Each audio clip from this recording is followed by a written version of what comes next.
It was the shrill cry of a teenage girl been raped by a notorious gang in one of the uncompleted buildings of a secluded estate under construction. The muffled screams of the girl tore into shreds the peace and quiet of King Dave Crescent.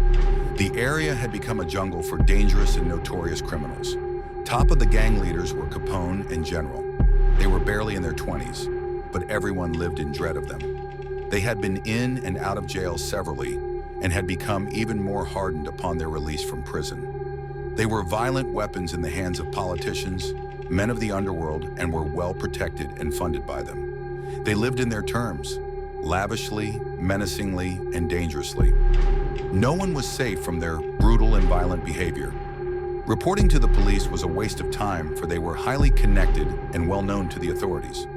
In one of their dastardly operations, they wrote letters to resident and landlords informing them of their intended robbery and advised them to keep valuables and money to save their time.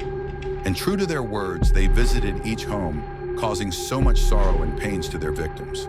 They ended up squandering the loot in clubs, brothels, and bars. General and Capone's notoriety became widespread like forest fire, and the fear of them was rife. As they grew older, they became even more dreaded as they went into transport business. With their taxis and buses, they kidnapped hundreds of people for ransom and sold human parts to ritualists. One evening, after drinking themselves to stupor and smoking their brains out, they decided to go on a robbery operation like they did in their teenage days. It was a sport for them. Capone looked above his shoulders, glanced about as they stealthily drove towards an old woman. It was 11 p.m.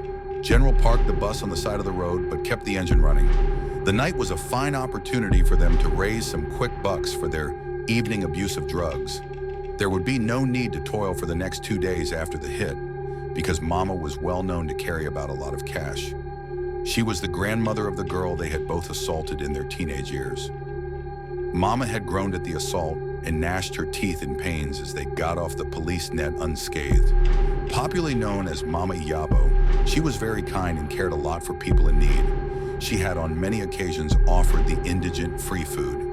Her grandchild's rape got everyone that knew her upset, but they were too afraid to do anything. It was Mama who took her child to the police station to report the case, only to be frustrated by how the matter was treated because of the influence and connection of the culprits, Capone and General. She had just closed her food business for the day. She stuffed up the dirty piece of fabric with a giant pocket with wads of Naira bills. It was carefully tied around her waist and tugged at her hips that was once the cynosure of all eyes in her youth. She slammed the iron gates shut and quickly replaced the padlocks. She knew it was late, but she had to stay back to cook the tomato for the next day's sauce. She crossed the slab on the gutter and sauntered down the street with a slight limp. Her muscles creaked with fatigue and age.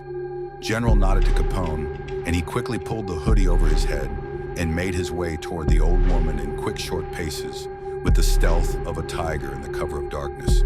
He nearly gave her a heart attack as he sprang at her from the dark. He pulled out a knife and hurled it at her. "Give me the money. Give me all the money now." She made a run for it, but it was useless. He leaped on her and pulled her to the ground. "Please, please don't kill me. Answer me. Give me the money." "I don't have money, sir. Please." Capone stripped down the loincloth that concealed the piece of fabric holding the wads of money. She fought back weakly as he ripped the fabric from off her hips and ran off into the blanket of darkness. General was waiting patiently while drinking heavily. He reeked of marijuana. He revved the engine as he spotted him in the rearview mirror running towards the Danfo bus. Like a bolt of lightning, Capone jumped into the bus, clinging expertly as the bus zoomed off. He switched the light in the bus on and smiled at the loot.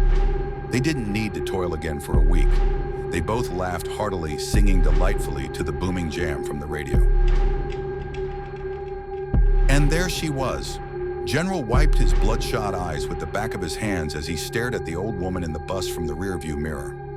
She was right behind Capone. He turned back swiftly in shock. "Give me back my money now," she ordered them angrily. Her eyes blazed in the poorly lit bus like a wild cat, her looks uncanny and deathly.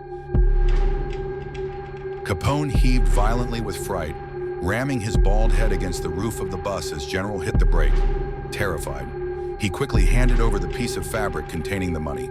She grabbed it violently and hissed. It was the last thing both men remembered. They ran mad immediately, laughing ridiculously in the presence of a very displeased and fiery old witch. She snapped her fingers twice and disappeared into thin air.